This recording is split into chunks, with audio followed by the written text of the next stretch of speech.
Testing. Okay, guys. This is a hard episode for me to make, but I think it's very important. A lot of things happened over the past for the course of a few days. My memory isn't vast, but I did take a lot of notes, and it might be rambly because actually I have a lot to do tonight, so I just need to try to finish this out. The topic today is the relationship, a continuation of the series on the relationship between my mother and I. My mother is an ISTJ, a logistician, or I would call her also an inspector. I'm an INFJ, I'm the mystic. My name is Chris Sweet. And I learned, okay, I'm just going to separate yesterday and today. So, wow.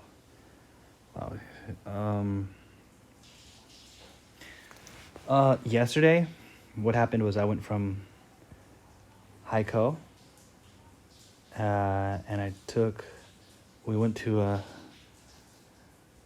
Hainanese, a Wenchang chicken restaurant, and then we took a taxi to a village that's near Momitsui, and then we had some baoluo fen, like a type of noodle. That was yesterday. Today, we went to Momitsui. We were picked up by one of our ancestral home village neighbors. He and his brother picked us up. We had lunch with the ladies, 4, 5, 6 people, and then they took us to go see the government officials. We talked for 2 hours because we were trying to contest, or we're trying to basically have a piece of land transfer. There's a piece of land that's belongs to someone else that they're trying to transfer to my mother. And then we went out to dinner. Oh, and then we had that's what we had 3 people, 2 brothers, and one other person who is very familiar with our family history, talked to us about the 1st to the 73rd generations and told us which places we had come from. So we had a lot of information overload today. So it's not like we're shining at the best of it. We were very foreign place, lots of trouble. And then we went to dinner. We went to get some tea. Then we went to some dinner. After dinner, at dinner I met a stranger who was having an Indo-China cafe cereal.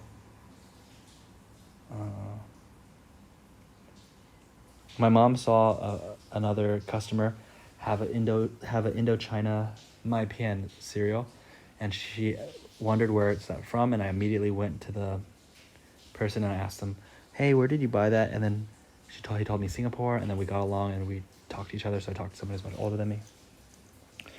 And then I got the information from my mother. And then after that, we got picked up, went back to the hotel, and at the hotel, we kind of got in like a mini fight. So that's the context of yesterday and today. So I just get the bare bones out using some SI. So I think I kind of uncovered or understand how the ISTJ works. And it's quite frightening for me to figure out how my mom works, because it's actually suggestive that I'm not even really sure if my mom's a real person. Like on some level, I'm actually kind of I'm actually of the belief that it's possible that 80% of the people on the planet might be NPCs and 20% might be real humans. So there might be like a lot of people who are actually kind of pre-programmed, where the subconscious mind controls their conscious mind to the degree that they have no free will. So I kind of think there's 2 types of people. There's people who their subconscious mind controls the conscious mind. There's people whose conscious mind controls their subconscious mind. People whose subconscious mind controls their conscious mind, it's basically their mind is pre-programmed from day 1 through day 7. Their mind is pre-programmed. So these people tend to believe in destiny or God's will, because they basically have to follow the programming. But people whose conscious mind controls their subconscious mind, these people have free will because they can make choices. And I can kind of see a very frightening thing is that my mom actually fits the bill for the ISTJ and the Enneagram Type 1 to a T, which makes me kind of think that typology has actually decoded some of the pre-programming scripts. Like, if we are actually video game characters video game characters have a script. Skyrim, like NPCs, they have a script. Okay, so, well, let's start. A thing is, so. Two examples. So we're I'm the one who's taking care of the trip. So I'm the one booking the hotels. I'm the one finding the restaurants to eat in most cases. So when I choose hotels that are kind of high 性价比. They're very good cost performance. So I try to choose very comfortable but not expensive and good location.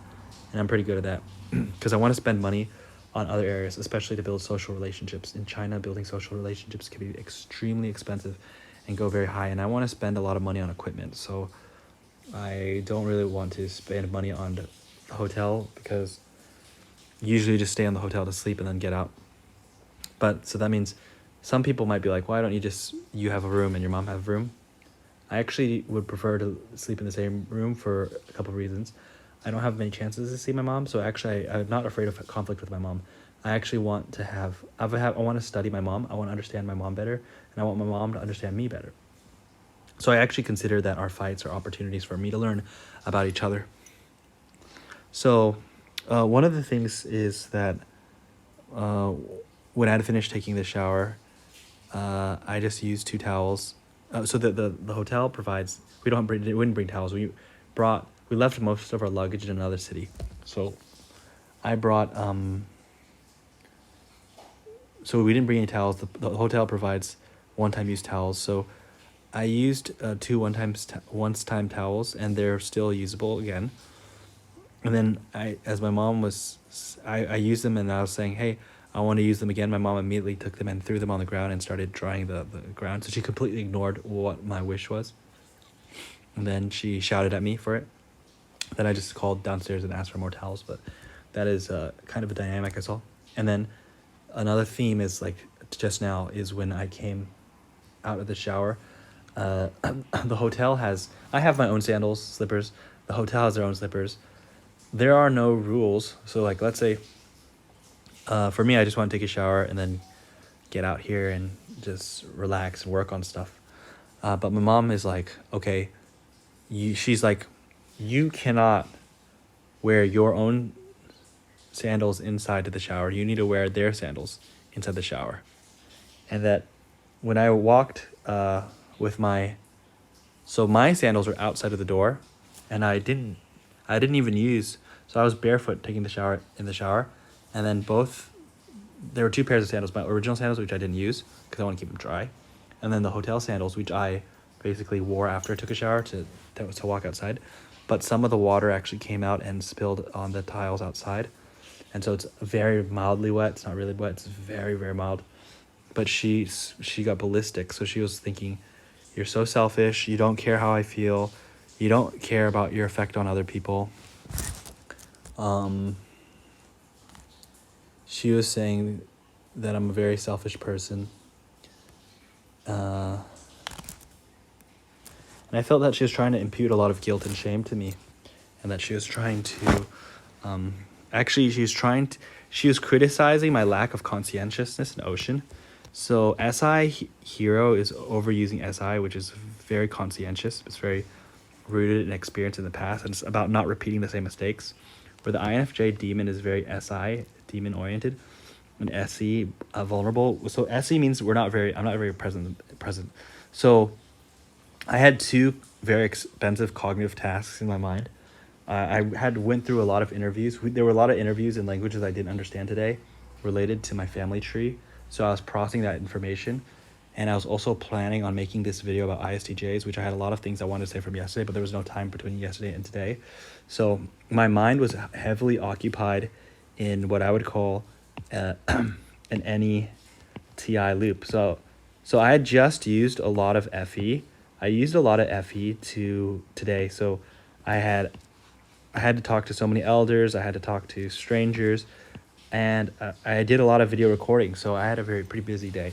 So FE was used a lot today, and I was really dying to just go use my NITI. So when I took a shower, I was listening to a video about the Enneagram, And type 1, actually, ironically, I was trying to learn more about my mom's type. I'm learning an Enneagram right now. But right now, one of my biggest fears and worries in the shower was not whether I'm making the floor wet or anything like that. My biggest fear is like, what if I forget the things I learned about the ISTJ-INFJ relationship? Because I had so many insights from yesterday and today, but I couldn't hold them. So I had taken very sporadic notes on my phone, and I wanted to report them, but I was so worried. So basically, I was deep in thought while I was in the shower. I was keyed in. I not only did I fully understand the lessons, I consider taking showers and watching videos and courses as it's my way of lessons and learning. I take it very seriously.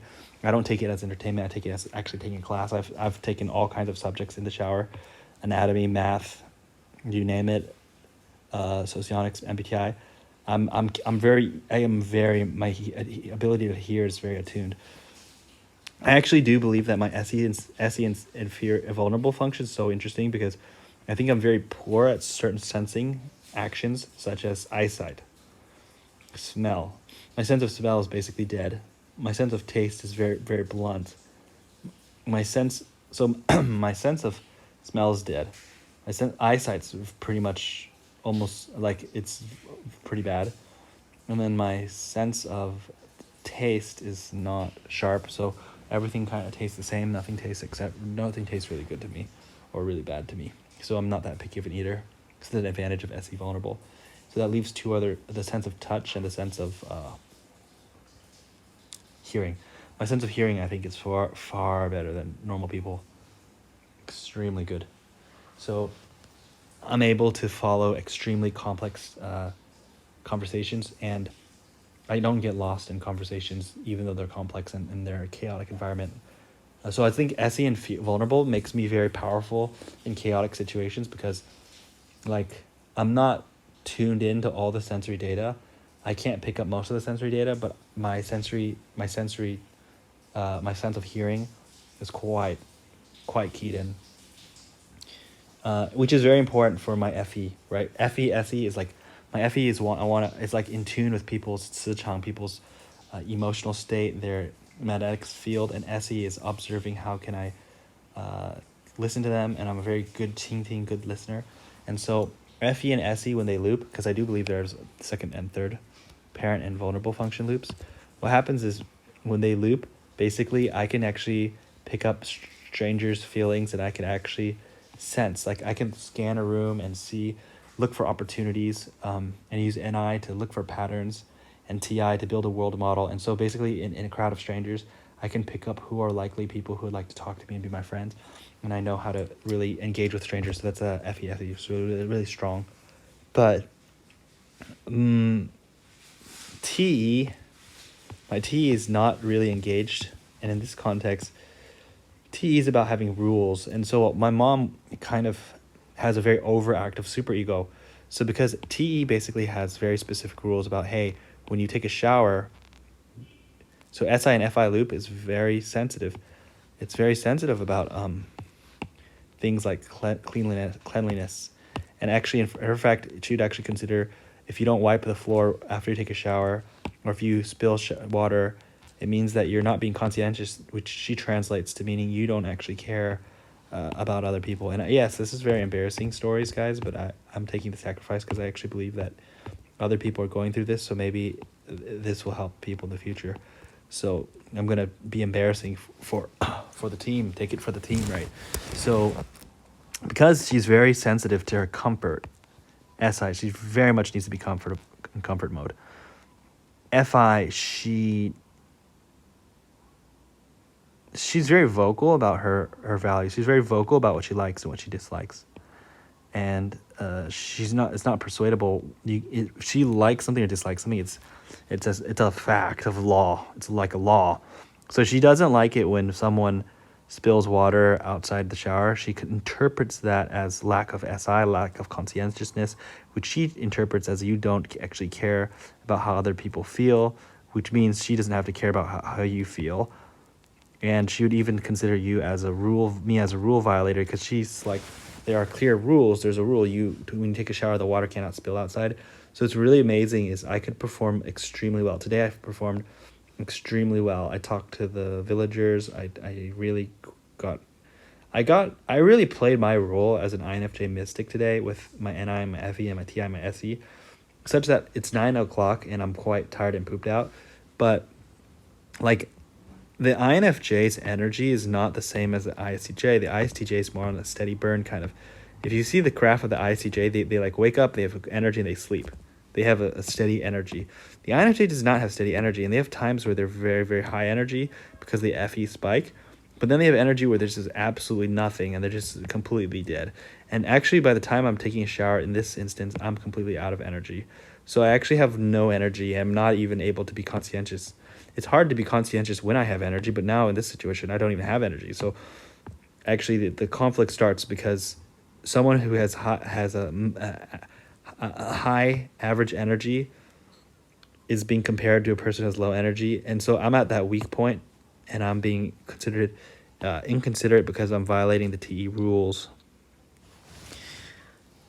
And I think the nemesis function actually secretly is a secret desire on the part of the holder of that nemesis function. So I secretly desire to explore new perspectives. So I want to talk to people who have new perspectives. I myself have a very kind of fixed perspective for the NI. I know what I believe in, and I have lots of reasons to understand why, I'm catching data on, I have a grand theory on how the world works, but I want to hear other voices. So I think the nemesis knows the NI is not balanced. The ISTJ wants comfort, but I think they know they want someone to really take care and force things to become better. And you can see that when my mom actually asked, she was saying, well, there's a person over there with that bag. I wonder where they got it from. And so she was hoping, she as an SI person, so into her own comfort, she's not willing to go do something uncomfortable, but she's piquing an interest. FI, she saw something she likes and she's interested. Can someone go get that for me? So I went there and I activated my SE vulnerable function. I used FE and SE, and then I went and found that information. I brought that back to my mom. So I think that's a good indication. Let me see if I could look at my notes, because my notes are quite scattered. Newest to oldest. So these might not make any sense I wrote conscientiousness, shame, internalization, shame, trying to overpower and program my super ego. So I think her over ego is completely overactive. And she seems to be trying to internalize shame in me to overpower and program my super ego, because she seems to think that my super ego is not functioning. And actually, I killed my super ego kind of on purpose. You don't care. So I'm just reading my notes. You don't care. She says, if you don't care about my things, why should I care about your things? Insufferable, too much angry. That's kind of how I think of her. Too angry. And then this reminded me of a situation where I made a ESFJ type friend angry. So there was an ESFJ type friend that let me live in one of their homes for free. And then there was one day that they came back, and it's really funny or really sad is that a friend let me live in their apartment, in a very nice apartment. And so it was something like this, is I'm living at the apartment. I leave the apartment, and apparently I didn't turn off the air conditioning. I actually thought I pressed the air conditioning button to turn off, which I did press it, but at that controller, you need to stand at a specific spot. The air conditioner doesn't turn off. So I leave, and then my friend is talking to someone one-on-one. And the person she's talking one-on-one to doesn't like me because of my haircut, because I have long hair. So my friend goes into the room and then sees the air conditioner's not turned off, and then she gets very angry. And then the person that doesn't like my hair tells her something like, you shouldn't let this person take advantage of you. So she's thinking that the person's telling my friend that I don't care about them and they're taking advantage of them. So I think that's an ESFJ type. So there is something here about the ISTJ and the ESFJ may actually care. They're very caring people, but they have a tendency to really care about these things, like, how dare you don't turn off that air conditioner. Like, even if I didn't turn off the air conditioner on accident, the anger just comes up. Or even if the water spills out of the shower room, there's so much anger, which I don't think is proportionate to the actual incident. So it's like, I would actually say that these two types kind of scare me, because I would never get angry about something like that. So that means that they're getting like the top functions can actually get people kind of angry when you trigger people's like the ISTJ. You're not the SI. You're not making me comfortable. You're making me uncomfortable. I mean, you're pissing off my SI, or you're breaking the rules, or you're not doing things in a systematic and clear way. T. So I wrote F off. That's such a simple thing. So why is this person angry? Did something contribute to it? So this is saying that ISTJ is saying you're contributing to the problem. You don't care about how other people feel. You don't care about your effect on other people. So this conscientiousness. You don't care. You just want to do what you want to do. You just want to do whatever you want to do. These are things, criticism coming out of my mom's mouth.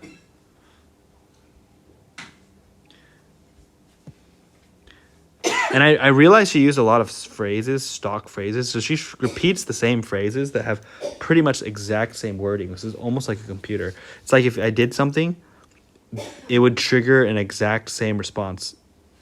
Please do not. You just want to live in your own world. So my mom also said, talking to you is like talking to stone, which is really weird because I'm very much like talking. But I learned to not talk. But I did see that my mom was trying to transfer a lot of negative energy to me. So I didn't know what to do because if I talk, I make her more angry. If I don't talk, she's talking to a stone. Especially when you're tired, what do? INFJ sucks at SITE and SE. Mom shows all expressions of IA. And what's scary is when I try to use FE, which can get me out of problems with most people, it can't work. It doesn't fucking work. Because they get FE trickster. So like FE trickster means like when you use FE on them, they don't even like it. Like they would not, there's no positive response from using FE trick on someone who's FE trickster. Oh my gosh. Which is funny because I tried to use TI on ENFPs and they seem to be okay with it, but not sure. So mom is a type 1. It's not so good. I wrote all these notes in like the heat of the like when I write notes, I'm always multitasking, so they may not make sense. Mom says you're very irritating. Don't pull me in trying to change the story. So this is something I would like to get into, is that yesterday I had a chance to study my mom's thinking pattern, and what I saw was the way their memory worked. So my mom claimed that when she remembers things, they're either a fact, they're an opinion, or they're like something she just heard. So two things that make her really angry is if I said my mom said something or did something, and I say something, and it contradicts their memory of SI, they're saying stop changing the story, because they have like a story in their head stored, archived, and if you say something that's contradicted to that, if I said you said A and they think they said A minus, they have it stored at A minus, they're saying you're lying, you're changing the story. I also noticed that, so I basically said that the thing is, she kind of remembers things as exact quotes. So sometimes if I said, like, she got in that fight with me when I told my friends, I said, oh yeah, my mom wants to go to the Leizhou Bandao, and she's like, stop putting words in my mouth. Then she recalls like, oh, blah, blah, blah. So the way she has it stored is stored so literally, so literal. It's really like a word for word match. Like if I paraphrased her, it has a chance of making her angry because it's not exactly what she was saying. So I might think she means something. I might remember she said something, but actually she literally said something else. And this is the poor INFJ's memory is just not that good enough because they're so future oriented with the NITI. What happens is SI in the demon functions means we only use SI when everything fails. So we're not the cleanest type. We're not the most detail oriented type. And when it comes to remembering the past, we remember things in terms of symbols, in terms of metaphors. We don't remember the past literally. We remember it in terms of feelings. We're a feeling type, an intuitive type. So we look for patterns. So we can summarize what happened and how we felt, but we don't really remember quotes one for one. And so this bashes straight up with their hero function and the demon function. I guess makes sense because the hero fights the demon, right? So the thing is, yeah, like, how's that going to work when so I'm saying no matter what I said, if I said, oh, my mom said this, it's going to be wrong because I can't do an exact quote, and she's looking for exact quotes. If it's not an exact match, she's like, sorry, that's not what I said. You're putting words in my mouth, you're lying. And so that made me realize that instead of saying, oh, my mom said this, I need to say, I heard someone said this.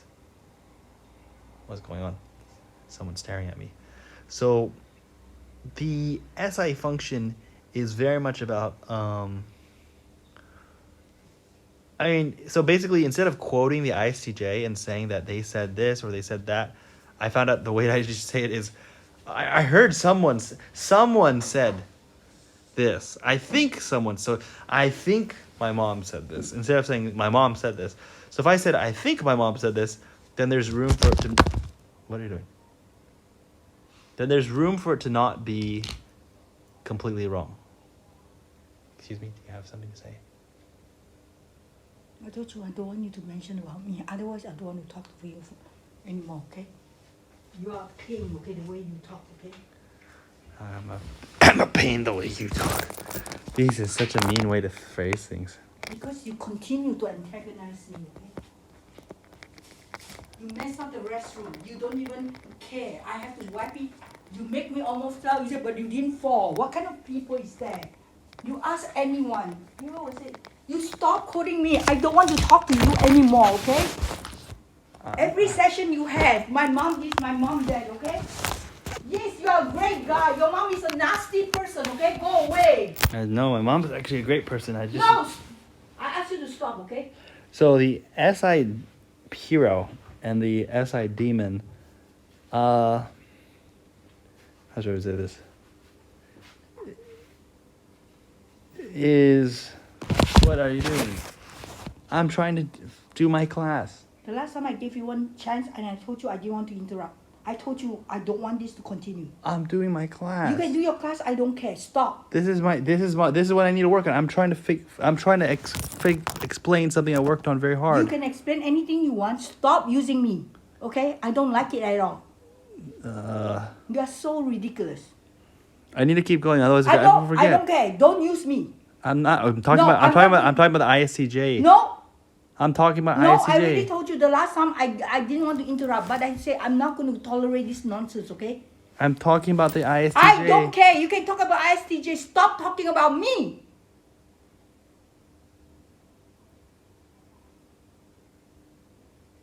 You don't have my permission. You think every interaction you have with me, you want to talk about it?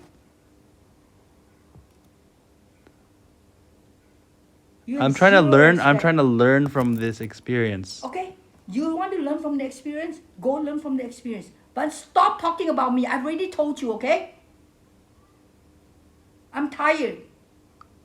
Then go rest. I'm trying to finish my class. You can finish your class, but I already told you. There's no need to control what the person's saying. I'm trying to learn. I'm not trying to control. You stop using me. I know. I'm talking about the ISTJ. No. Why can't I talk about the ISTJ? I already told you because you mentioned me. I'm just talking about what happened and what I felt happened. Okay, I already. And said, you're welcome to weigh in and put your point of view. No, but I need to keep going because I'm gonna forget what happened. I don't remember care. what's happening. Okay. I took notes, so I need to keep going. I'm sorry. No. You can keep going doing whatever you want. Stop talking about me.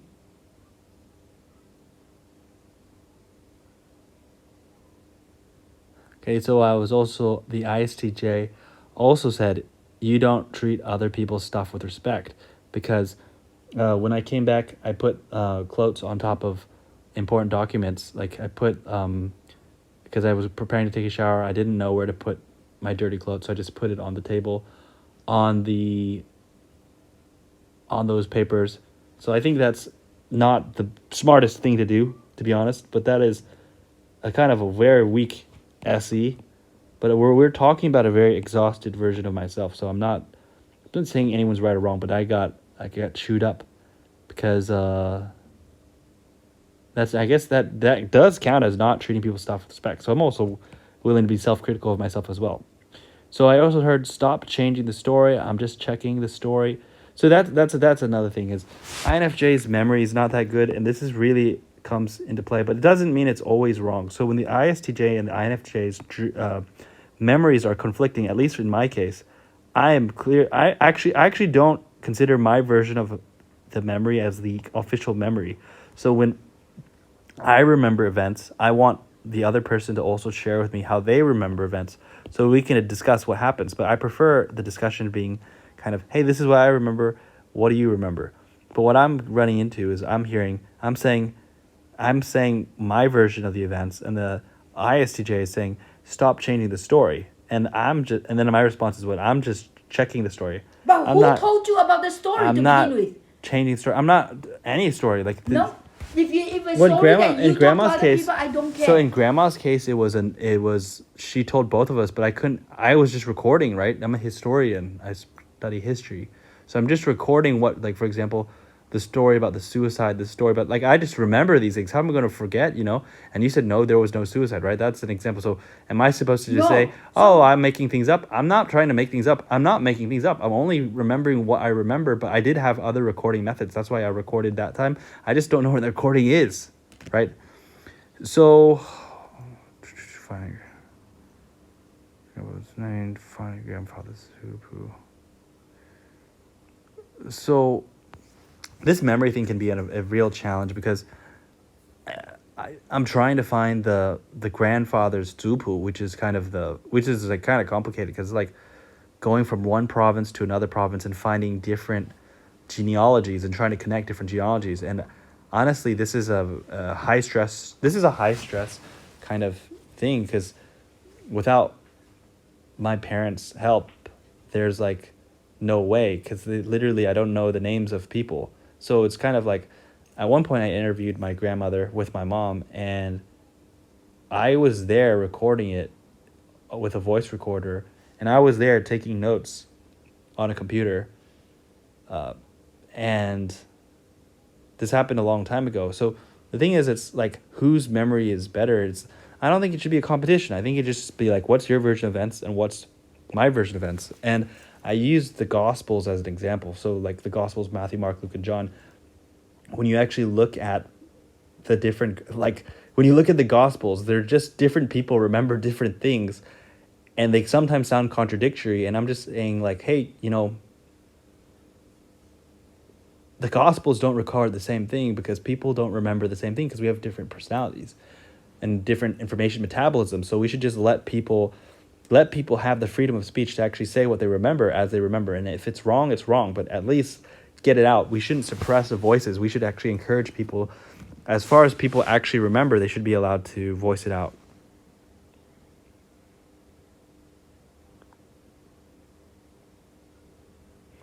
One of the great problems in the Chinese genealogies is women's names are not being recorded because women are not generally considered as important, or I guess it's like a two thing. It's not like trying to say women are not important, but the women's are not as important as men in Chinese historical society.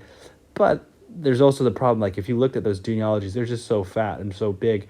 Actually, it's pretty hard to keep a genealogy if you just recorded male names. So if you try to record male and female names, I think it gets harder. However, because we now live in a much more advanced technology society, I think it's worth, like, I'm trying to build a genealogy that has the male and female names.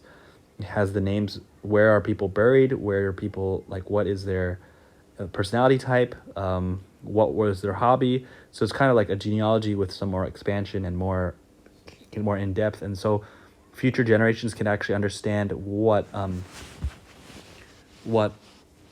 happened. And I think there is a conflict here because I was called selfish, but the ISTJ said, I don't care about what doesn't affect me, and you don't care about what doesn't affect me, what does affect me, which I think is kind of logical, I guess. I think this is a real problem with the ISTJ and the INFJ, because the INFJ just does not value SI. So in the past, when I would go with the ISTJ to places in Asia, they would complain, it's so hot, it's so sticky, it's so hot, it's so sticky, or, oh, my phone is dying, my phone is dying. So this time I tried to actually address that problem. I tried to use my NI foresight to basically say, hey, the ISTJ that I'm traveling with, they actually, they don't like being sticky and hot in the hot Asian summer. So I bought 2 high-powered handheld fans, one for me and one for her.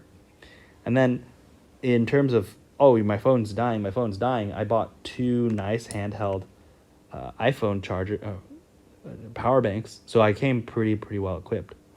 And I also bought 2 AirPods, 2 kind of earphones, one for myself and one for her, so that to actually, because I know that usually when she's walking and talking on the phone, she's holding it with her hands. So I want her to be able to have hands-free mobility. So I actually believe these are proof that I do care about the ISTJ's experience. It's just the problem is and even when my ISTJ in question actually asked me to ask, hey, where did that person get that bag? I immediately, no hesitation, went over there and went and talked to the stranger. So I feel like part of the problem is that ISTJ has some weird assumptions. They just assume that if you trigger their SIFI, that you don't care about them. And that's not true. Because like the INFJ is high energy and low energy kind of person. So in the ISTJ is kind of steady energy. So when I am in low energy mode, it's really hard to actually even take care of myself, let alone take care of another person. That's like actually the truth. With the ISFJ, we know that the higher up the functions are, the more depth there is, and the more energy is budgeted or expended in that direction. So an INFJ spends more energy on NI and less energy on SI, because SI is the demon function. But an ISTJ barely doesn't spend any energy on NI, and they spend most of the energy on SI. So actually, in a way, they're very complementary. But if the ISTJ tries to penalize or criticize the INFJ for not being conscientious enough, and the FI is very, very much opinional. I like this, I don't like this. For the INFJ, they're not even pursuing what they like and they dislike. They just like pursuing NI deep meaning. Does this contribute to the deep meaning? So when I'm building the genealogy with my mom, I'm thinking, this is deeply meaningful. This is going to help our family's story get written. We're going to help future generations. It's going to help us understand where we're from, because I had a lot of pain struggling growing up because I didn't know about my identity. I had an identity crisis. My mom never had an identity crisis, so she doesn't really know what's the value of using a genealogy to protect your identity. So I think that's really weird, because she grew up in Asia and I grew up in America, I'm a minority in America, where she grew up in a place where she's the majority. So then she went to her adult age before she went to a white dominated country, versus I was born in a white dominated country, which is not, I do like tons of white people, lots of white people like me, but it's just like you definitely feel weird when you're growing up as a minority in a country that's saying things not nice about you in many, many different ways. So I do want to say that, hey, for all those people who treat Asian people nicely, thank you. Because a lot of Asian people don't treat Asian people nicely. And a lot of white and black people treat Asian people very nice. So it's not about who's being racist. It's like who actually treats people nicely. It's not always that easily predictable. But I've seen a lot of people just try to mistreat me for weird things. So I do try not to mistreat other people. So that's something that's a conflict here, is because as an INFJ, I try to care about the group's feelings, the FE, and I'm very popular for this reason. A lot of people care because I care about their feelings, the FE feelings. But I'm an FI critic, and so it's sometimes hard for me to understand, hey, why does this ISTJ like this so much? Why do they don't like this so much? I myself don't even know what I like and dislike. So the ISTJ, if you press that FI button, ISTJ wants to beat you up. And the INFJ is not just pressing the ISTJ's button. I think they just press F5. They just don't. The INFJ is kind of like, hey, why don't you put, like, for example, the conflict of me and my ISTJ family member, an FE approach is like, hey, we're here traveling together. Why don't we both put an effort to enjoy the experience? And so when the ISTJ runs into something they don't like, the FI, I don't like this water. I don't like this. I don't like that. It's so hot. Like the INFJ is like, but we're doing something meaningful. Like we're doing something that's going to, we're finding out our family's story. That's so NI. And then the ISTJ is like, I don't care. This doesn't even affect me. And even that's like something that she said is saying like, yeah, like I don't even care. Like this genealogy doesn't even matter to me. It doesn't even have any impact on me. So this kind of confused me a lot because I actually think that in many ways my ISTJ family member does not value the genealogy the same way as I do, because they view the NI purpose is their demon function. Like if they had to choose between their comfort, their immediate comfortable feelings versus something deeply meaningful in the future, I'm just like, hey, we're doing something meaningful. Who cares how hot it is? Who cares how sweaty it is? We're doing this not for us. We're doing this for other people. But the ISTJ is like, no, I care about how I feel sensing-wise, SI, and I care about my feelings, FI-wise. And if you don't treat me like you care about these feelings, I'm antagonized. I'm triggered. This suddenly reminded me another thing about the SI memory is that the ISTJ also told me that, okay, so this is really crazy. It's basically, last night, I was trying to have a conversation with the ISTJ and finish 3 points. I had 3 points to finish, but I couldn't finish the 3 points in 3 hours. And this is something crazy, is something that I almost call is like an SI-NI-NE communication loop versus an NI-SE communication loop. So the ISTJ basically so let's say I wanted to talk about 3 things. I wanted to talk about Putian. I wanted to talk about Grandmaster versus Master. And I wanted to talk about what TE, the definition of TE. So I was trying to teach the ISTJ what the TE means versus TI. So as soon as I tried to explain what something was, there were 2 problems. I tried to use an example. And if I used an example, it would press an SI, it would trigger the memory SI of ISTJ, and the ISTJ would want to talk about that memory. And then this is where NE and NI are different. So NE actually, ironically, is divergent. NE starts with one topic and it diverges and creates more topics, branches out. Whereas NI, from many separate topics, creates a single theme. So NI is very thematic and very symbolic, whereas the NE is very much about jumping around into different directions. So it's just, being the vulnerable function, ISTJ is not very good at it, but they actually like it, just like the INFJ actually likes SE. They're just not good at it, as good as some other types. And when I say they're not as good at it, they're good at it to a point. Like my good hearing is good to a point, but my sense of touch is not very good. But like I can barely feel when there's soap on my hand. I can't even feel if there's water wet. I can't even feel if the floor is wet. Like that's the problem. Like I can't even feel these things, and so I'm being penalized for something I can't even feel or sense. So when I was trying to finish these 3 points, it would trigger the SI memory, and they would be like, let me give you this example. Let me give you this story. Oh, you reminded me about this person. You reminded me of this person. And Annie just suddenly taking our topic into so many different directions where I'm getting confused. And as I'm trying to finish my topics with NI, I can't even finish my 3 topics. I'm getting more and more frustrated, and I don't feel like I'm being listened to. I feel like the conversation is just diverging, and I'm feeling disoriented. And I feel a real need to use SE to trying to force the conversation back onto a theme.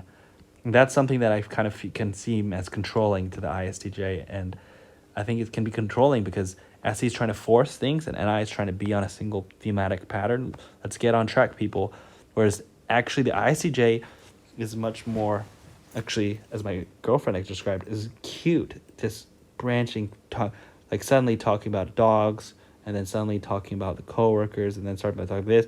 It just started jumping into so many different SINE kind of communication style, which actually felt very relaxing for my girlfriend, but felt very stressful for me. My girlfriend's an ESFP. I don't know how she felt it's relaxing. I'm going to have to reanalyze that. But for me, I did not feel it's relaxing. I felt it's very painful to not be able to finish your 3 points. When you've told the other person, I have 3 points to make, can you let me say it without diverging? Like, so for example, I'm just going to say my 3 points now. So let's show you how I think they could be finished in less than 2 minutes. How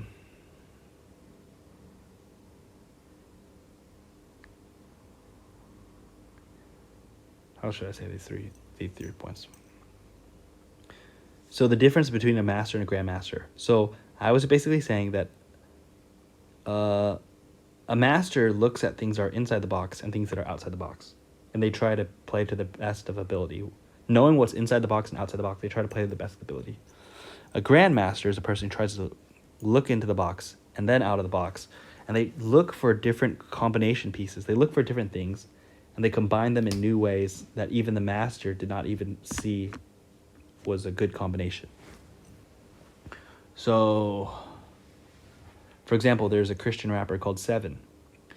He made a rap song about the Bloods and the Crips, and he combined rap music with Christian worship.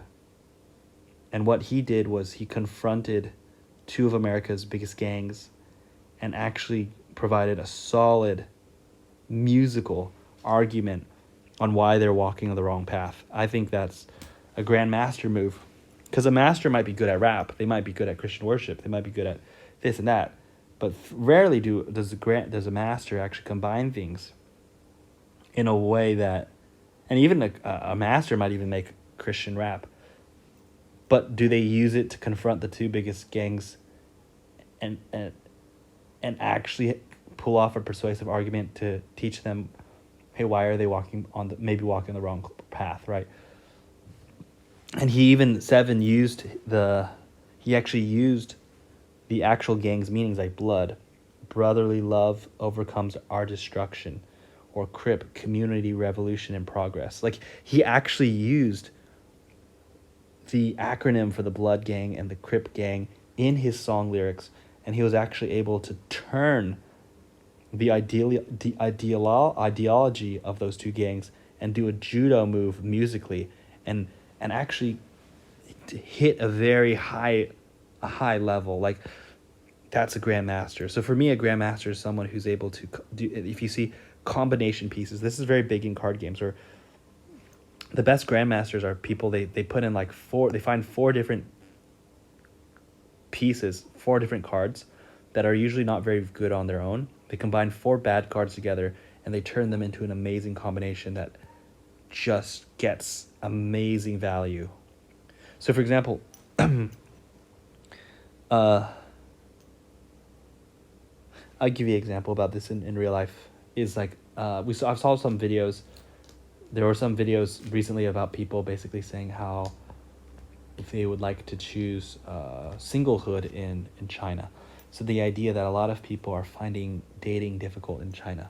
And the thing is, one guy made a video where he's saying that, the girls he went on dates with, they just cared about how much money he had made and how much money he had in his bank account.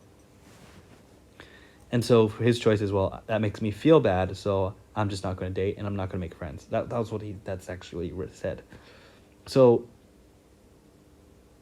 let me tell you, because I am in my mind, I'm a grandmaster. So I'm actually a person who's constantly looking at combinations, how I could turn that to our advantage. So I'm a grandmaster in card games, but I'm trying to become a grandmaster at life. So one of those things is,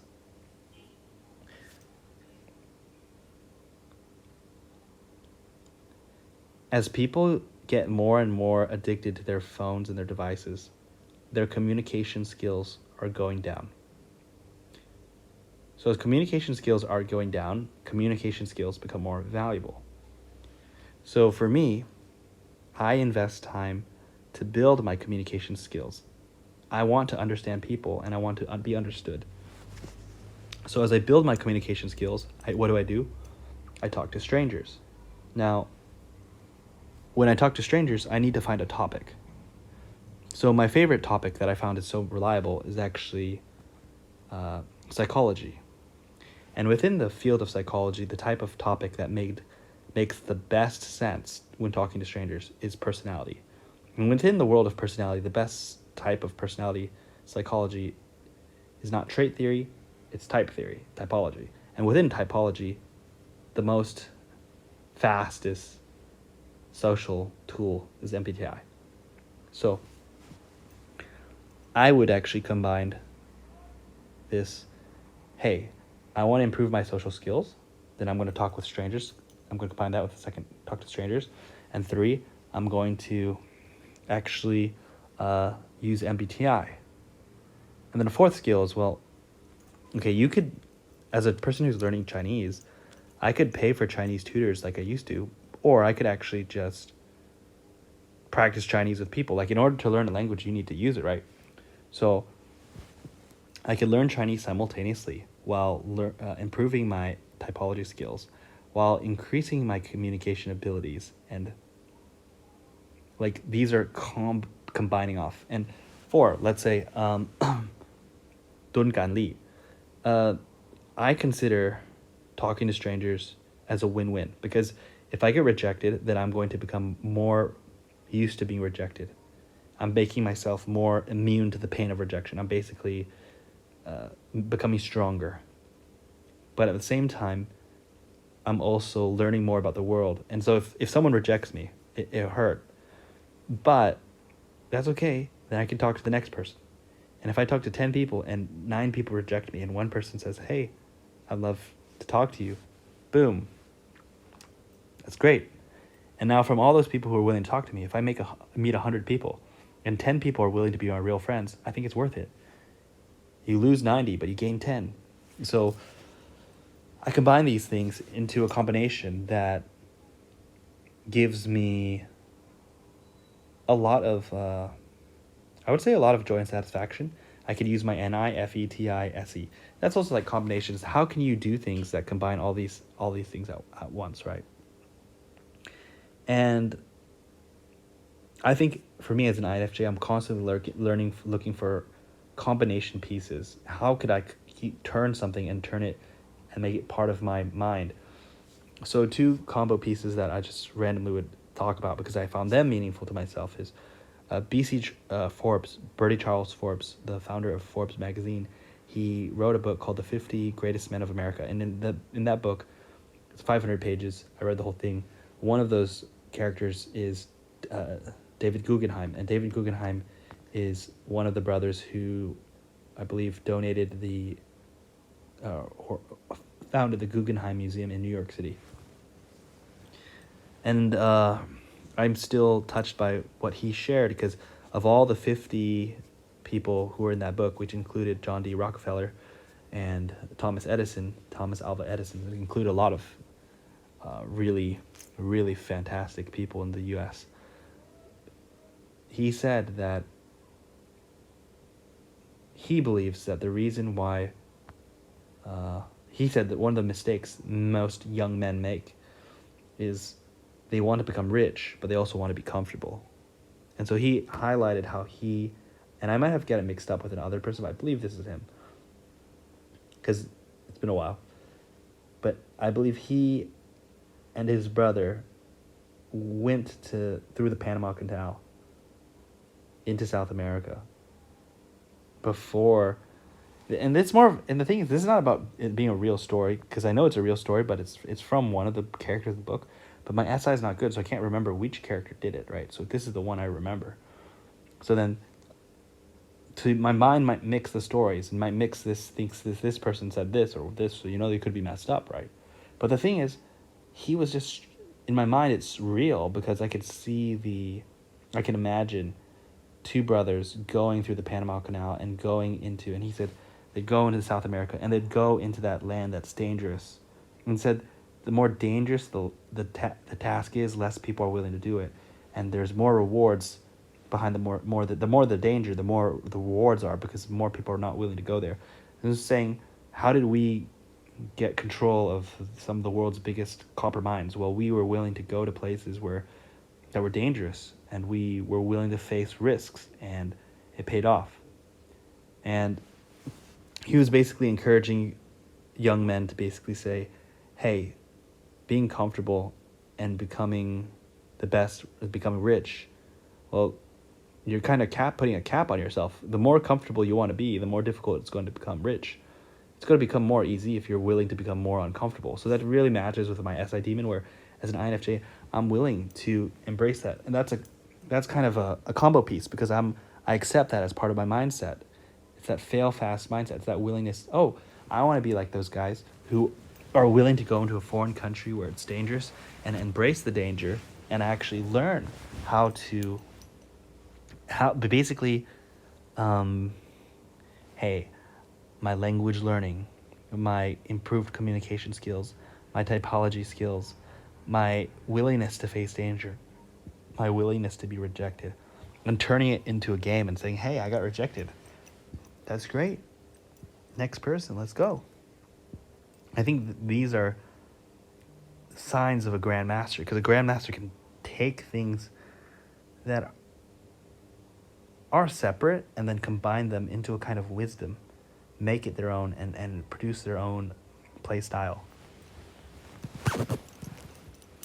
I'm going to say,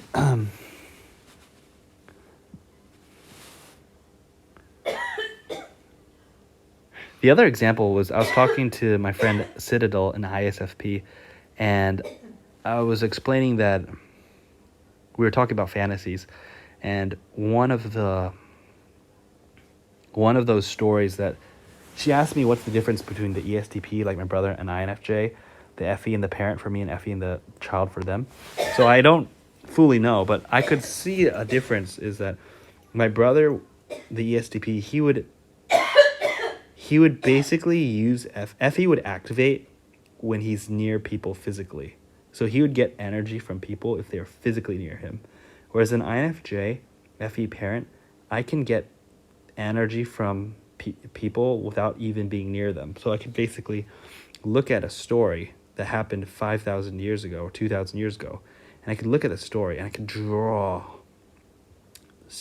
power from those stories. And one of those stories was in, I think, the Battle of Bannockburn. Robert the Bruce, King of Scotland, he was riding a palfrey. He was riding a small horse in front of his battle line, and then the English knights were arrayed against him, and one English knight charged him, like just one guy just straight up charged him, one-on-one with a lance. And Robert the Bruce calmly looked at this guy, and as the guy got closer and closer and closer, he just sidestepped with his small pony. He sidestepped, took his battle axe, smashed the guy in the head, killed his opponent. His axe broke in half, and then he made the comment, "What a pity my axe broke," because he liked his axe. So that was a real badass moment, because there was two guys who were just completely, for lack of a better word, we call them badasses. One guy's charging all for that glory, all in, and the other guy is calmly waiting, sidestep and take him out, one shot, one kill. And those kind of stories, FE, I can take NIFE, I could extract meaning from that story. I can make that story a real story and draw energy from it. And I make that, like, for me, that's connected to, for example, talking to strangers. Like, I empathize with both the guy charging and I empathize with the guy sidestepping. The guy charging represents that, and I'm meaning the symbolism. He just represents, you see that opportunity and you just go. And whether you win or you lose, there's nothing to be ashamed of, because you went for the opportunity. That's what you're supposed to do. When the opportunity arises, you just go. You just charge. At the same time, I empathize with, if you look at it from the perspective of Robert the Bruce, suddenly you're in a dangerous situation. You were not fully prepared for it.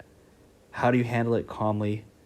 And with the economy of force and movement, what is this minimal amount of movement you need to do to take a bad situation and take it into and turn it into a good situation? So you can extract meaning from both of these, a life lesson from these, and say, hey, that's something that I want to be a part of me.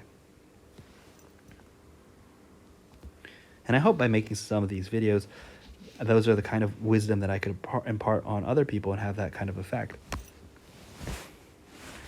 Okay, I have a lot of...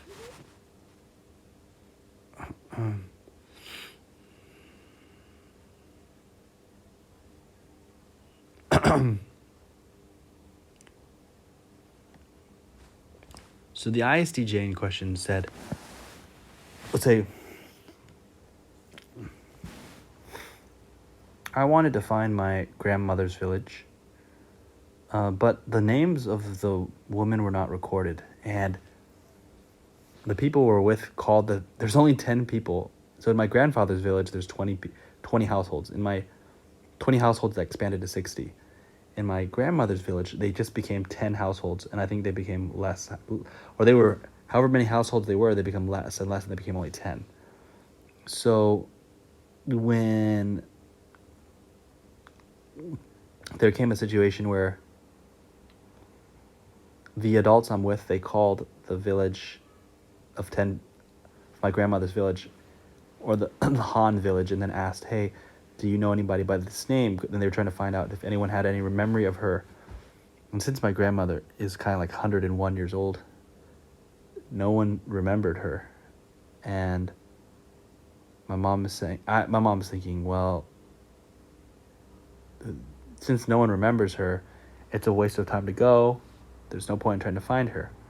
So she said, so I'm like, I want to go. I want to try one more time. She says, I'm not using logic. I'm trying to waste her time finding her village, finding my grandmother's village because her name wasn't recorded. But for me, I think it's nice to just go. If you know the grandmother's village is, if there's a village, my grandfather's village is the Fu village, and the grandmother's village would be the Han village. Around the vicinity, there shouldn't be that many choices. So if we looked at all the possible choices of a Han village, personally, if I had the chance, I would want to go to them, not just to talk, to find out, hey, do you know my grandmother's name? Hey, do you know their family? Right? First of all, I want to go there and talk to them just because I want to make a connection. Those people are neighbors of my grandmother, and even if they do not know my grandmother, they would have some cultural traits in common. They would have some language in common, and they would also have some stories to tell. Because I'm interested in, hey, what was life back then? Oh, because sometimes you don't actually need to meet people who know your grandmother to learn about your grandmother. You could actually go to that place, the general area, and just learn about the vibe and just learn about people's stories. And then think, oh, this is the world grandmother came from. Oh, wow, this is what our Hainanese culture's like. And oh, this is our village. So there's some power. I mean, I walked to my paternal grandfather's village. I didn't talk to anyone who knew my paternal grandfather, but I found it very, very powerful and very, very meaningful. That's a very NI thing. Very NI-dumb. This is so meaningful. I'm connecting the dots. This is where my grandmother's from. Wow, this is... First, my ISTJ parent is an NI demon, is just not... doesn't see it, just sees T. This is a waste of time. I don't see how this has any effect. We can't find... So her objective is more narrow than mine. My objective is much more wide. Mine's like, hey, we're on a journey to find out about our family. We can just go there with open arms and open hearts and just be serendipitous and just interact with the people. But the ISTJ is much more laser focused, thinking, okay, this is almost like a checklist. I want to find my mom's village. Does anyone know my mom? I want to find this name. I want to find very specific about what they're trying to find. And when what they're trying to find is not findable, they're going to pass on that. And that's the any and the vulnerable function. Whereas the any and the nemesis for INFJ is like, INFJ is more open. Hey, let's see what we can go there and see what we're going to find. Versus the ISTJ may be like, you're not going to find anything. ISTJ is much more pessimistic about the use of any. Whereas actually I believe the nemesis function is more of an optimistic use of it because it balances the SI.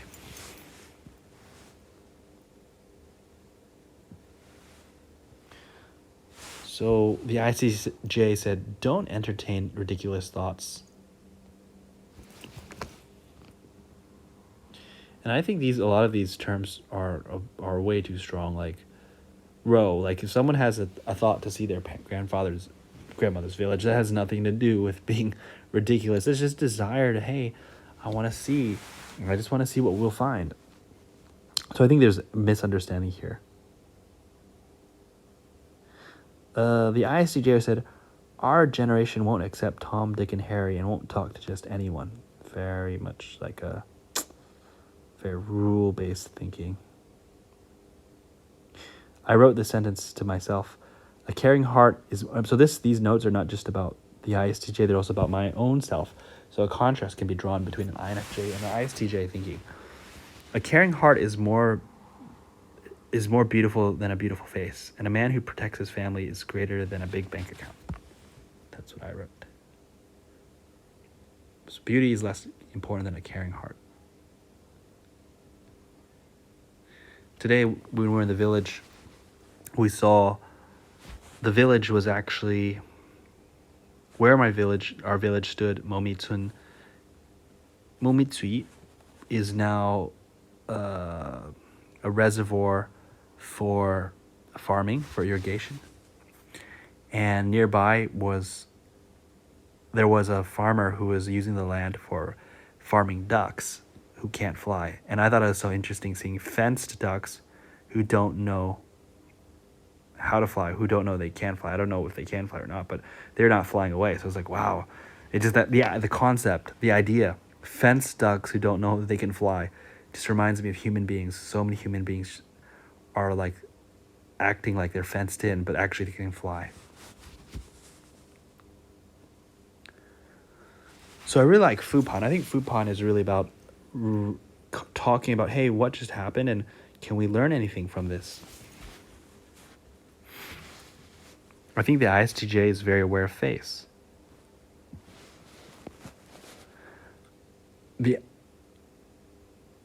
So this is something the ISTJ said. They said there are two types of people who are very lonely, are people who are smart and the person who is close to God. So then I wrote, help me, God, because apparently I think I'm trying to be smart and trying to be close to God, but yes, it seems to be the case. So to me, the Grandmaster is a person who connects combinations together. They combine this with this, with this, with this, and they just keep combining things that other people just don't know how to combine. And it's amazing because a lot of the things that the Grandmaster values, it's usually undervalued, right? It's the master and the Grandmaster don't see the same things the same way. They see the same thing, but they don't see the same thing. They see something. Both of them see something, but can both of them use it to the same level and combine it? I don't think so.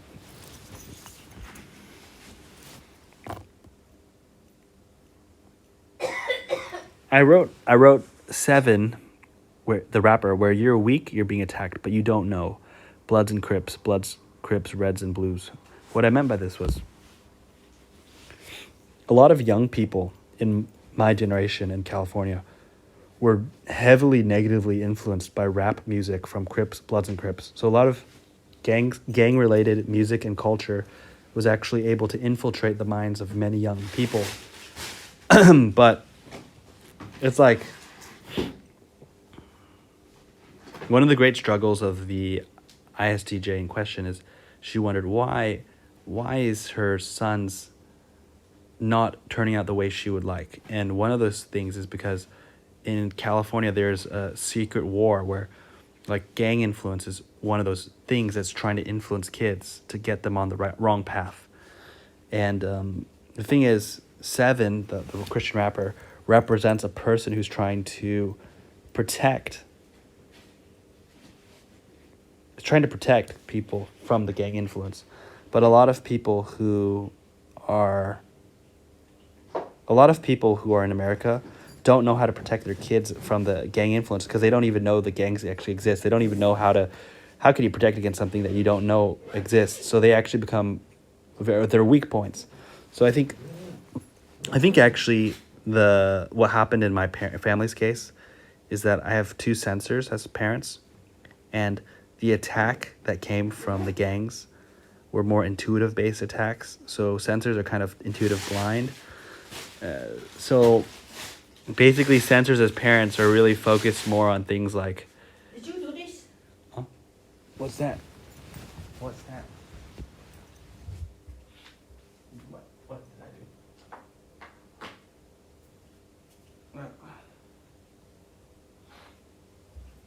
So censors are much more focused on things like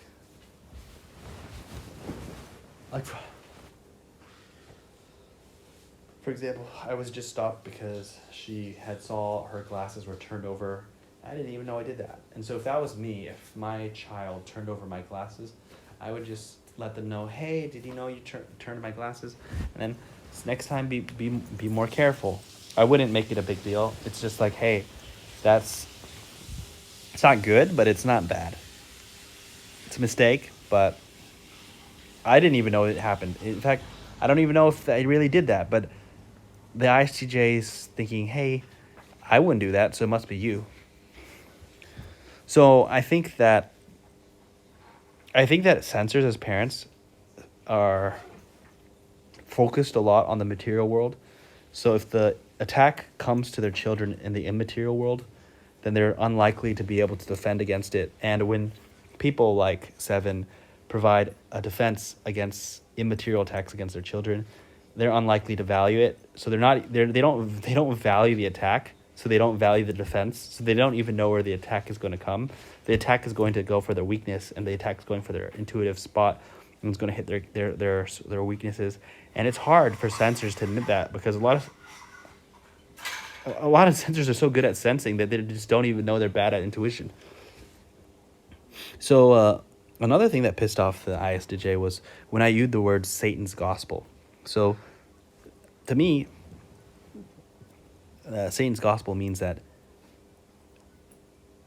a person can transmit false gospels. But I think the ISTJ is very literal. They basically see the word gospel as a positive word and the word Satan as negative. So a negative word and a positive word does not make sense. It causes cognitive dissonance for them. So they would rather use the word Satan's deception, because Satan's a negative and deception is negative. But I don't like that term, because I think we need to know that Satan's gospel, a negative and a positive, means that a deceiving person will never present their things as if it's a negative. They'll always present it as a positive.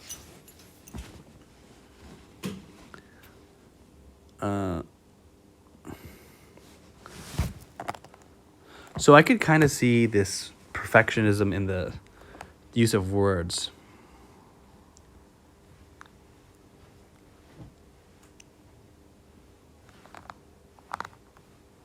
So there is something about self-referencing in the ISTJ. So the ISTJ seems to have an SI memory bank where if you violate their memory bank, they consider the problem with the SI-FI loop is FI gives certainty and uncertainty. So when ISTJs are certain, they'll call it a fact. And when they're uncertain, they'll say, I don't know. This is one of the big problems I'd have with the ISTJ, is that when I tell them something, I'd say, hey, you know that Norway has a great soccer player named Holland. Then the ISTJ might say, oh, I don't know. Oh, I don't know. And I'm like, wait, what? I just told you. And there's, I don't know. What's going on there is the ISTJ has a very defensive approach to their memory. If they cannot verify something, they will not allow it into their memory. If they do not value this thing, they will not commit it to memory. So I've actually found the ISTJs to be quite different than the INFJ. When I am listening to people, I value every word they say because of my FE, but I can't remember everything they say because I value what they're saying. But the ISTJ perhaps has good memory because they're very selective with what they value. FI says they value this or they don't value this. If they value it, then they'll commit it to memory. But it needs to be verified by TE. So SI, TE, FI, right? NE is also interesting because the ISTJ I know is very interested in reading the news. And the word news starts with NE, new stuff, right?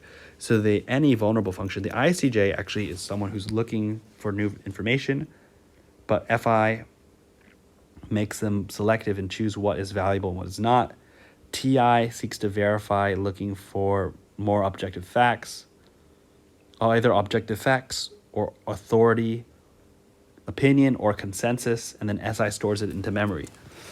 This can be quite bad sometimes because the ISTJ, I've noticed, would actually pay more attention to what they read on the news. NETE is like a backward loop. I'm gonna erase what we got here. Or how should I not erase this?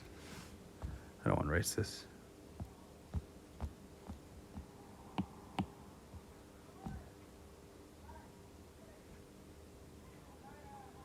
Say something, I'm giving up on you. Anyway, I would have followed you. Ooh, I would really be looking forward to other people who are INFJs and ISTJs. They can explain what the hell they're going through. So the problem is NI looping with TE is like a backward waterfall where it's going like NE, gather new news. FI, is it certain or uncertain? Do I value it or do I not value it? T's, verify it with objective facts or consensus or expert opinion. SI, store it into memory. So they have a high quality of memory because they protect this memory like crazy. But the INFJ is more like SE, what do we observe? From what do we observe, we start to build it into theoretical framework, TI. And then from our TI theoretical framework, we actually use FE, and we actually verify our opinions by talking to more people. And once we talk to more people, we solidify it into a pattern and a general theory. Actually, this is a very interesting backward SETI FE loop. I think this is actually correct in my case. So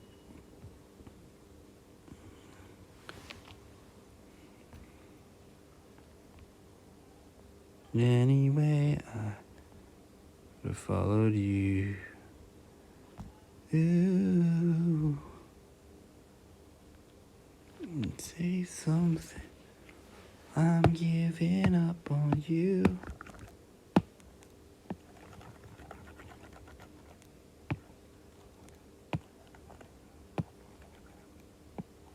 Can you please check?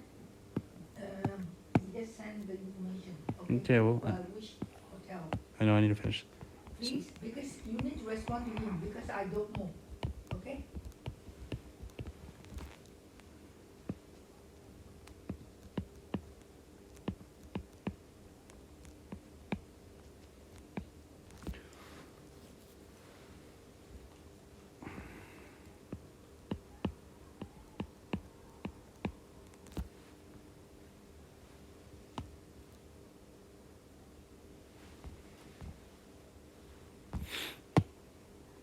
I really like that loop. So I found a tendency for the ISTJ to do something kind of weird to me is they might read the news that says tomatoes cure cancer. Then their FI feeling would say, I like that. So they get this feeling of certainty from something they like. So they start to buy tomatoes.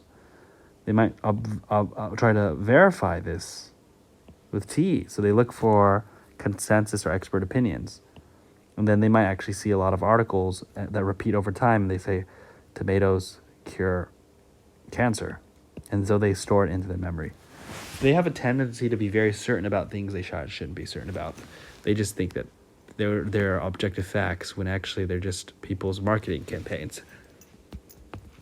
Whereas the INFJ seems to be, look, let's observe reality. Let's build a theoretical framework. Let's check that theoretical framework with other people. And then voila, that's our grand theory of how the universe works. So the INFJ kind of has this grand theory. The ISTJ has this memory bank. And so when I use FE the INFJ uses FE to verify their actual theory. The ISTJ neither approves of what the INFJ is trying to verify and neither how they verify. So we can say with some confidence, FE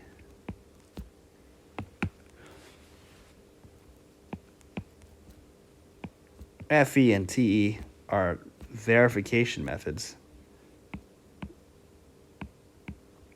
Or how SE and NE are sources of information. TI and FI are kind of a filter on how that information is being processed. And then FET is how are we verifying that information is high quality and believable. And NISI is how is this information being stored in the database.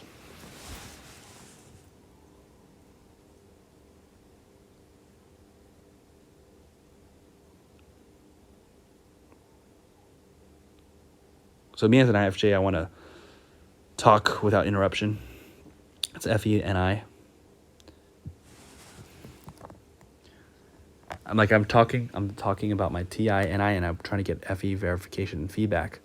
Whereas the ISTJ doesn't want to give feedback with the FE. They want to give feedback with like the TE.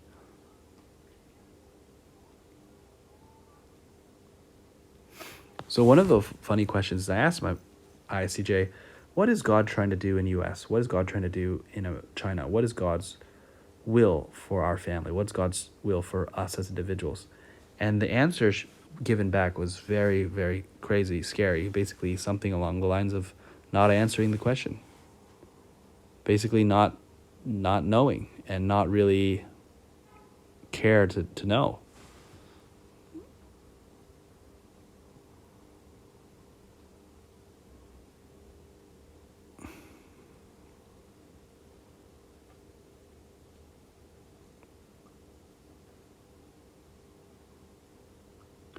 So I prefer to look at being uncomfortable as training, because we have sayings such as learn to be comfortable when you're uncomfortable.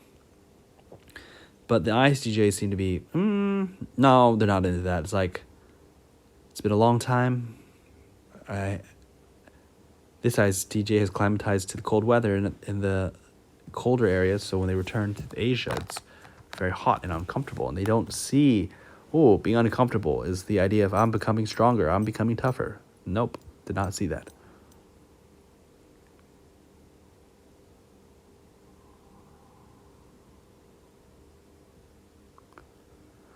So it is interesting that when I was talking to the ISTJ and they're using NE to SI, they're bringing more examples, or their memory was being triggered, and NE, they're branching the conversation in different directions. My brain was exploding because I was trying to finish my points. Press memory buttons. Memory buttons expands topics with a ton of details, branching. And also the thing is, when we were out talking, the ISTJ was like, I'm not comfortable. I'm sorry, I can't communicate. It was like the computer is overheating. The computer needs to be in a cool environment in order to process communication. So you can talk, but I will not understand what you're saying.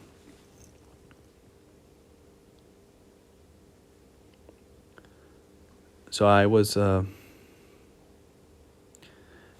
have so many, I need to read this. You want to stop and take pictures, but my whole body is not feeling good, sweaty, sunny, bright, loud centers. So senses high. ISTJ just being easily bothered by a lot of things. Their senses are too sensitive. Listen, I'm not able to register, says ISTJ. Listen, not able to register, I'm not in my comfort zone. Other negative factors are affecting them. Calm. How can you expect me to listen? INFJ versus any natural conversation. Any goes where it wants to be versus NI wants to finish the topic and check it off like a completionist.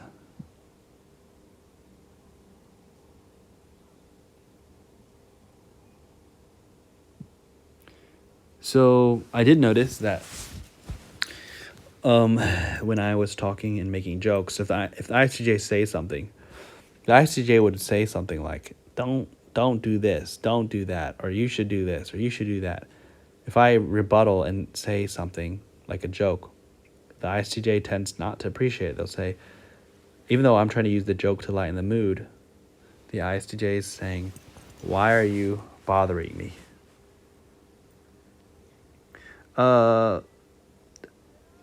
The ISTJ also claims to have pointers.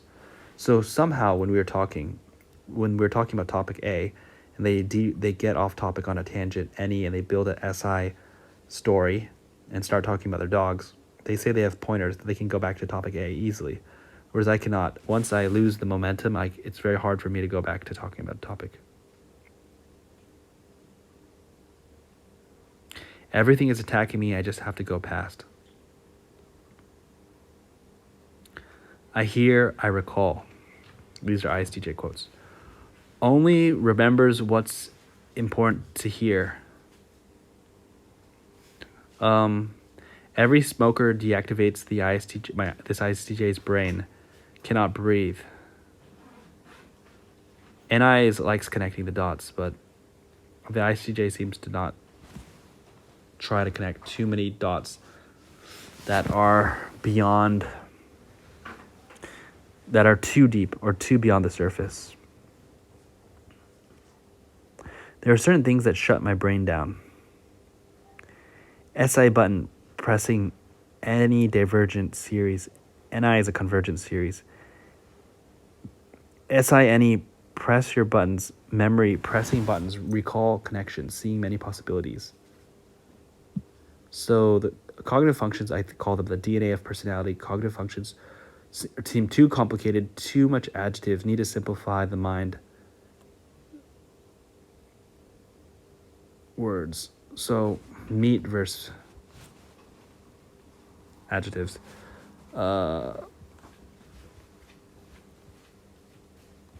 One of the most frustrating things about this relationship is when I talk about a topic, I need to start off with a header. Like, hello, we're going to talk about typology. Or let's talk about a topic. For any users, they find that kind of squirmish. They want to be more free than that. But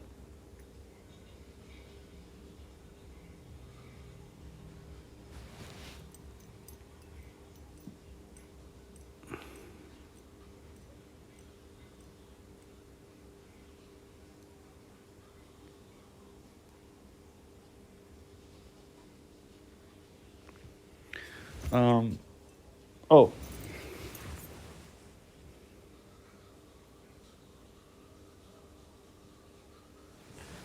Oh man, what was I talking about?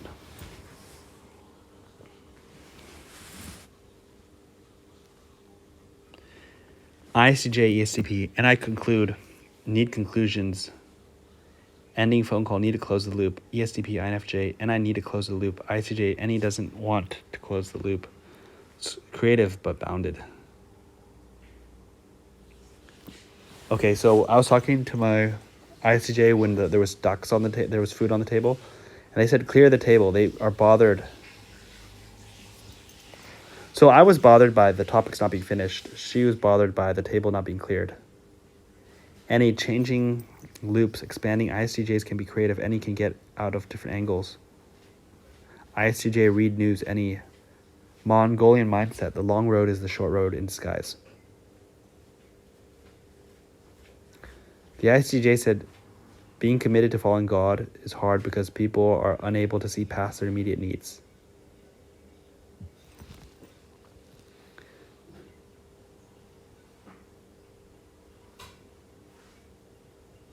So the ISTJ said the loneliest, smartest person is lonely because others cannot understand them. Oh, so this is about meat. Simple. So I was trying to explain TE. I was trying to explain TE as a function, something like TE. What TE is doing things effectively and efficiently, solving problems that are external to your body efficiently and effectively. And to my ICJ, they were too many words.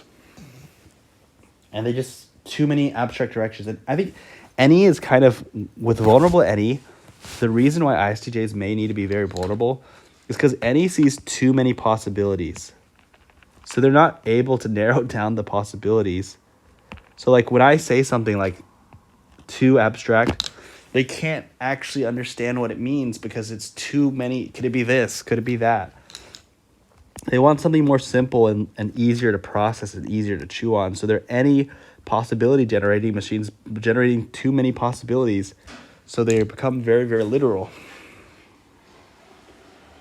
So I found out the more adjectives I use, the more descriptive. Like I thought TE could be described with one paragraph or one page, and I squished it into one sentence. So I thought, wow, I'm a genius. But my ISTJ is thinking, wow, your sentence is too long. I can't follow. It's too complicated, and it could be this, could it be this, could it be this. It's too open to interpretation. The ISTJ prefers things that are more literal, that are not open to interpretation. That's what they would consider clear communication. But I would not agree. I prefer more metaphorical communication. So my NE is stronger in that second function. So I think a lot of people have a hard time understand what other people think because their NE is in a weak position. But my NE is in a stronger position in the. So I have a good time understanding different perspectives because it's in my nemesis function.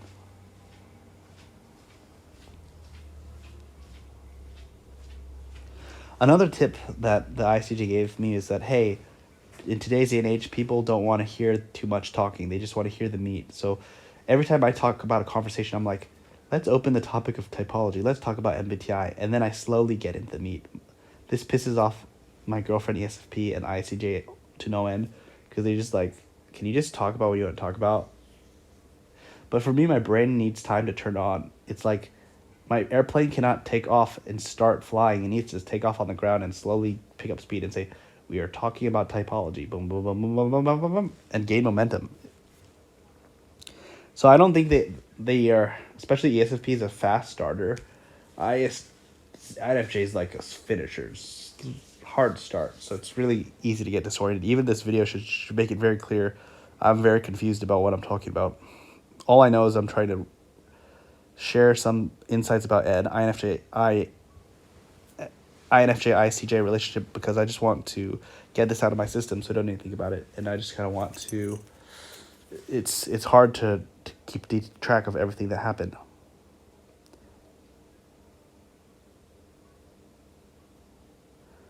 ISTJ said, using too many adjectives or adverbs or so many descriptive words throw people off, so many people find it very tiring. I agree. I wrote love constipation, and this is a kind of essay I wrote. Love constipation is when love can come in, but love cannot go out. So people are not willing to love others. They want to be loved, but they don't want to love other people. And I think for humans to reach their fullest potential, they need to be loved, and they also need to love others. It's a cycle, a circulation. And what's interesting is people want to see the society become better, but the society will only become better if the individuals become better. So the way for the individuals, for the society to become better is for us to love others and let others love us, and then the cycle can repeat. But the kind of love is not romantic, it's not necessarily sexual. It is about caring about each other and sometimes letting go of each other, or just letting people develop in the way that makes the most sense to them. People need the love, but they aren't willing to give love, so they are like love constipated. No exit, only entry, and their high walls require love to seduce them in a way to complete an in-out circuit loop. So the thing is, like, I kind of realized that a lot of people need to be seduced in order to love people. It's very scary because it's basically like they build these high walls where they don't let other people love them, and only someone who can seduce them can jump through their walls. And when they get seduced, then they open the gates for the other people, and they start to love the other person. They accept the love and they start to love. But most people, they are so stingy with their love. By the time they start to love other people, they're not very good at loving people because they haven't been doing much in their life. So by the time they start to love other people, it's like very awkward, and it could be too much, it could be too little. But getting the love right needs practice, just like all things. So don't be love constipated. Let other people love you and love other people. Most people don't have principles. They just blank with reasons to leave or be together. Oh, they just come up with reasons to leave or be together. Yeah, basically, I don't really see people. Most people don't have principles, to my knowledge. Most people just do things that are convenient to them. That's also what my ISTJ parent would also say. So I think Chinese practicality is anti-TI, and it's a curse for our people. Basically, because learning to learn is the long way, and the long way is the short way in disguise, according to the Mongolian mindset. Humans know right and wrong is complicated, but they treat it as black and white. That's an ENFP friend said. It's that people know that right and wrong is not that easy, but they just treat other people as like either good or all bad. Like they don't want to treat people as complex people. And I think an INFJ often breaks invisible contracts. I've been on accident. Many people see the world as black and white. So I ask, what is God trying to do in the USA? What is God trying to do in China? What is God trying to do in our family? What is God trying to do in my life? What is the will of God for us? That's a real question I'm asking. I want to know the answer. Would like to know other people's thoughts. I have my own thoughts.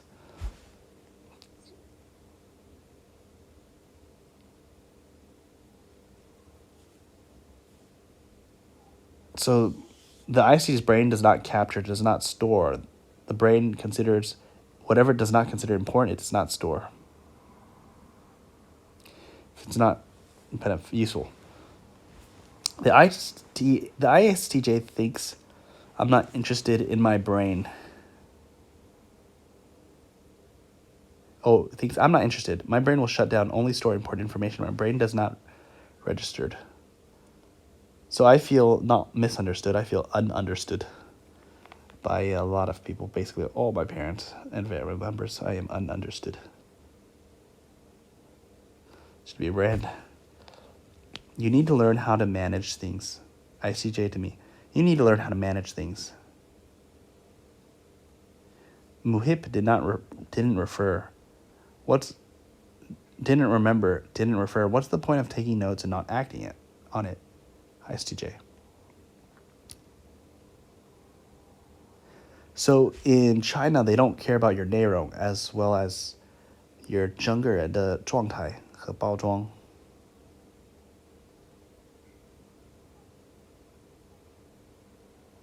ICJ. When you talk back gibberish, my brain will fight. I try to reason. If it's going nowhere, my brain will stop. It drives me crazy. Feels argumentative. If we can talk sense, just fine. If we cannot talk sense, just stop. Why continue talking gibberish? I noticed my ISTJ uses exact words and phrases exactly the same 20 years ago and exactly now. So they have these phrases. I don't know why they don't think it's boring, because like INFJ is more of a poet. I don't really want to repeat things that I've said before. I want to be more creative. No copy paste. So I see a lot of copy paste. ICJ says I can't breathe. When it's stuffy or I can't breathe. It's like I'm dying. You think I'm good at this, but I'm not. ISTJ just trusts God to show. LOL. SI instinct. So I actually believe that this ISTJ in question might be mistaking instinct for God's will, because humans have instinct that's built into them, and it can sound like a God. So how do you tell the difference between God in your own mind and God outside of your mind? How do you know if it's an instinct or if it's God talking to you? Your brain sounds like a computer. We want to speak something more human.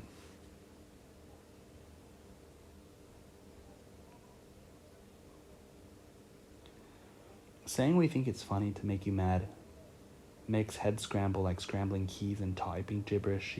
She's like a computer. Learn to not just talk gibberish. I told my ISTJ, if we cut off our tongues, we will get along very well.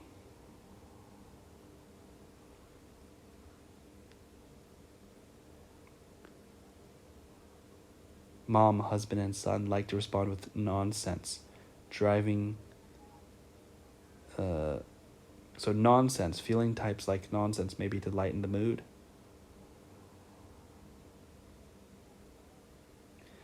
ISTJ logical, no room for input. We want to talk back, to have input. We want a democratic process. So I think me and my ISFP father, we want more of a back and forth consensus building, but I think the ISTJ is more like just talk facts. If it's not facts, it's wasting time. Don't talk. I see this is kind of like INTJ. It's kind of harsh.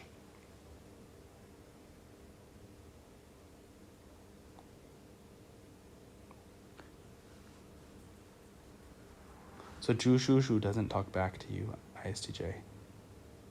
INFJ and ISFP want to respond back to ISTJ. All the people, no problems. We like to talk back. It's funny. You think talking back is evil. The ISTJ kind of thinks it's evil. So I do actually see that the ISTJ has a lot of, it's interesting, the ISTJ has a lot of anger because they somehow think being angry is bad, so they suppress their anger, and I do believe that their anger is driven by a super perfectionism, super ego that puts a lot of rules, and people who don't follow those rules are considered violators, and it's very, very, it's very demoralizing and very strict at times. I am the main event. Conor McGregor Holland mentality. We won't be the first and we won't be the last.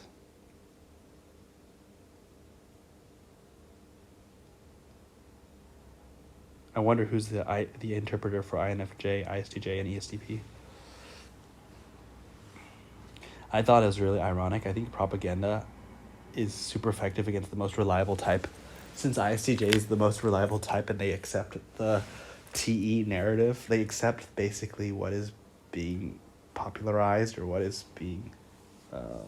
they accept consensus on the internet as some kind of reliable source of fact when it's not. So there was this time that my ISTJ was talking about, she read a story online about a murder case, and then she's like, this is a fact.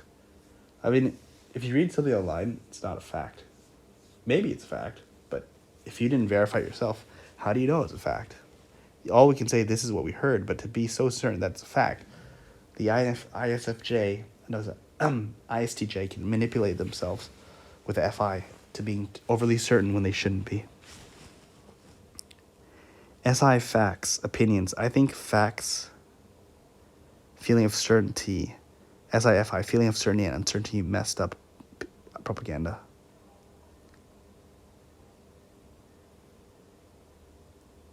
ISTJ says she wants to go home. Says,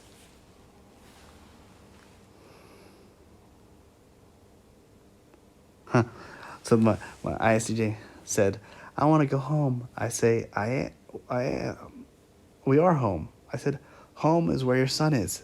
And she says, home is where I can go sleep. So she's like, home is where she can go sleep. I said, home is where the two of us, we are home. We are family. And she said, I don't care about that. Funny.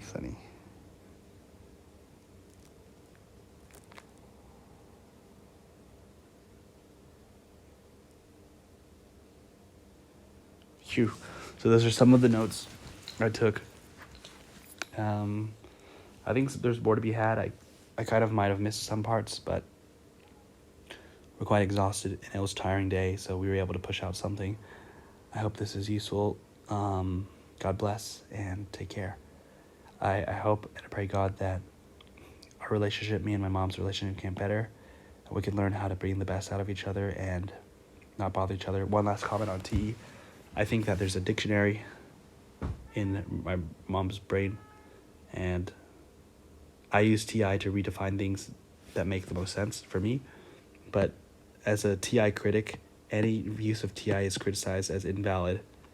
It's like you're not allowed to redefine things the way you want to. You have to use things by the definitions that she accepts as commonly held. So that's what the collective what her subconsciousness, her collective subconsciousness determines as valid definitions. She says we have to use those definitions. So it can be oppressive. So having a conversation, if I try to create definitions with TI, ISTJ say, nope, you have to follow this. All right, bye-bye.